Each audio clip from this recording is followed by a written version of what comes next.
ബോധം നഷ്ടപ്പെട്ടത്? അത് തങ്ങളുടെ പേര് പറഞ്ഞപ്പോൾ റസൂലുള്ളാഹി എൻ്റെ ഖൽബിൽ അങ്ങ് കയറിപ്പോയി. പിന്നെ എനിക്ക് പിടിച്ചിരിക്കാൻ കഴിയില്ല, ഞാനങ്ങ് പോയി. ആ തങ്ങൾ നമുക്കൊന്നിങ്ങനെ ഒരു അനുഭവിക്കണം.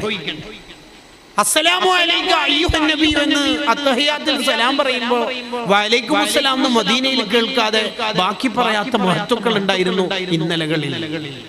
അഹ്മദ് റിളാ ഖാൻ തങ്ങൾ ഒരു വട്ടം മടക്കുന്ന കേൾക്കാത്തതുകൊണ്ട് 3 വട്ടം അസ്സലാമു അലൈക അയ്യുഹൻ നബി എന്ന് ആവർത്തിച്ച് ചൊല്ലിയ മഹാന. നമുക്ക് മടക്കി കേൾക്കുന്ന ഒന്നും പറ്റിയില്ലെങ്കിലും നമ്മുടെ പറച്ചിലിന്റെ സമയത്ത് മടക്കണം എന്നൊരു തോന്നണ്ടേ? വേണം. തങ്ങളുടെ ജീവിതത്തിൽ എന്തെങ്കിലും ഒരു തവണ നമുക്ക് വഅലൈക്കും അസ്സലാം എന്ന് പറഞ്ഞു കിട്ടിയാൽ നമ്മൾ രക്ഷപ്പെട്ടില്ല.